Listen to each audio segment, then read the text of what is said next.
Hey guys, welcome dan selamat datang di Negeri Dongeng. Maksudnya ini mau ngedongeng cerita horor. Sebelumnya, untuk mendapatkan update dari channel saya, klik tombol subscribe dan nyalakan loncengnya. Saat ini, daerah tempat tinggal saya masih dalam musim hujan. Sekitar 3/4 hari dalam seminggu diisi dengan langit yang mendung dan suhu udara yang cukup lembab. Hal ini menyebabkan peningkatan penderita demam berdarah. Sampai hari ini, di sekitar saya, 2 orang didiagnosa mengalami gejala demam berdarah dan 1 orang dirawat di rumah sakit. Ini mengingatkan saya tentang kejadian beberapa tahun yang lalu. Saat itu saya sedang menjalani tahun kedua di uni. Sekitar 1 bulan setelah saya mengunjungi kebun binatang di sini, saya mengalami demam tinggi dan menjalani rawat inap di rumah sakit karena trombosit saya drop sampai tinggal sekitar 40.000. Ini adalah suatu tanda bahwa seseorang terkena demam berdarah. Suatu malam saya terbangun dan timbul rasa haus. Setelah saya minum, saya menaruh kembali botol aqua di meja kecil di sebelah tempat tidur saya.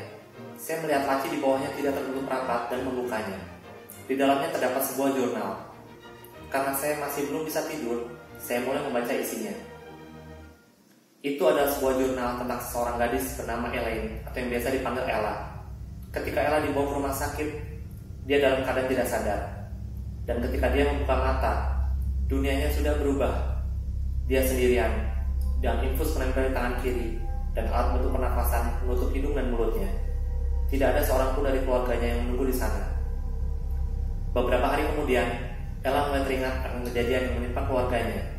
Hari itu, dia sedang belajar di kamar sambil mendengarkan lagu simfoni. Tanpa ada ketuk pintu, seorang pria mendobrak pintu kamar dan menodongkan pisau ke arahnya. Ella berteriak, lalu dia mengambil pot bunga di mejanya dan melemparkannya ke pria itu.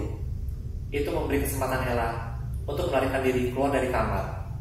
Saat itu, Ella mendapati anggota keluarganya sudah terbaring di lantai. Ella teringat, dia sempat mendekati dan mengguncang kedua orang tuanya, tapi mereka tetap tidak terbangun. Tak lama kemudian, pria tersebut menyusul Ella dan berusaha kembali untuk menusukkan pisau itu, serta mengakhiri garis keturunan keluarganya. Seorang dengan tangan berlumuran darah datang membantu dengan mendorong pria itu menjauh dari Ella. Itu memberi kesempatan kedua buat Ella untuk berlari menjauh. Sambil berlari, Ella melihat pria itu menusukkan pisau ke orang tadi. Setelah membaca sebentar, saya merasa agak pusing. Saat itu, saya masih dalam keadaan demam. Saya meletakkan buku itu di sebelah tempat tidur saya dan memejamkan mata.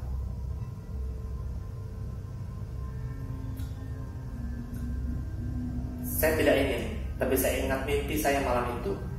Saya terduduk dengan punggung bersandar di tembok. Kepala saya masih terasa pusing.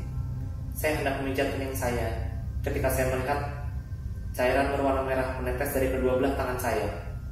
Saya melihat ke bawah dan genangan darah mengalir dari seseorang yang terbaring di dekat saya. Saya panik dan membeku. Pikiran saya seperti hilang sesaat, hingga saya mendengar alunan lagu seperti sebuah simfoni. Kemudian saya mendengar suara teriakan seorang wanita yang disertai dengan bunyi sesuatu yang dipecahkan. Samar-samar saya melihat seseorang di kejauhan. Semakin dia mendekat, semakin dekat saya melihat wajahnya. Dia seorang gadis yang cukup manis, rambut yang panjang terulai sampai pinggang dan menutupi gaun tidurnya yang berwarna serba putih. Gadis itu mendekati seorang yang terbaring dekat saya. Lalu dia menguncang tubuh yang terbaring itu, seolah ingin membangunkannya.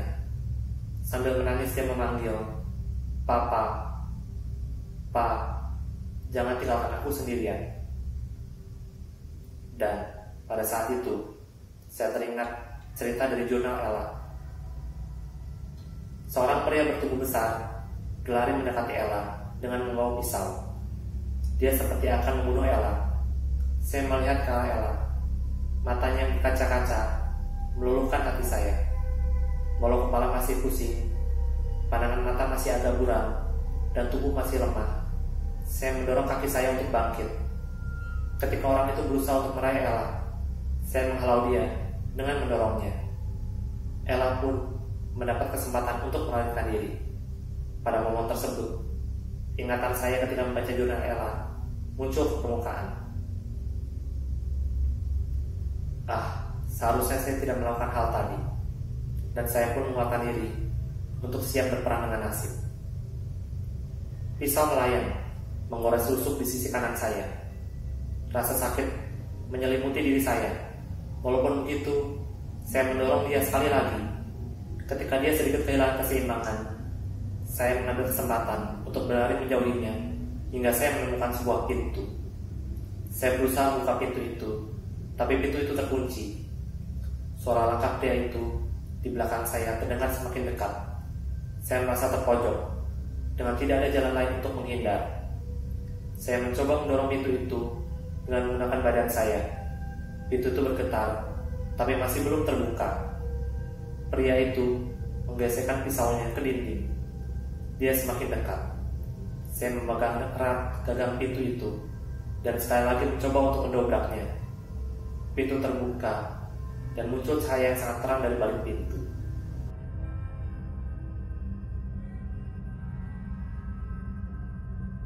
Saya terbangun. Nafas saya masih terengah dan tubuh saya dalam keadaan basah oleh keringat. Sinar matahari menerangi ruangan dari sela-sela jendela rumah sakit. Tangan kanan saya masih memegang erat sesuatu yang terasa familiar. Itu adalah buku jurnal Ella. Saya membuka halaman terakhir buku itu dan membaca kalimat terakhir yang ditulis Ella. Ketika saya menghembuskan nafas untuk terakhir kali, itu adalah pengulangan dari pembalasan dendam ini. Tamat. Terima kasih telah menonton dan sampai jumpa lagi.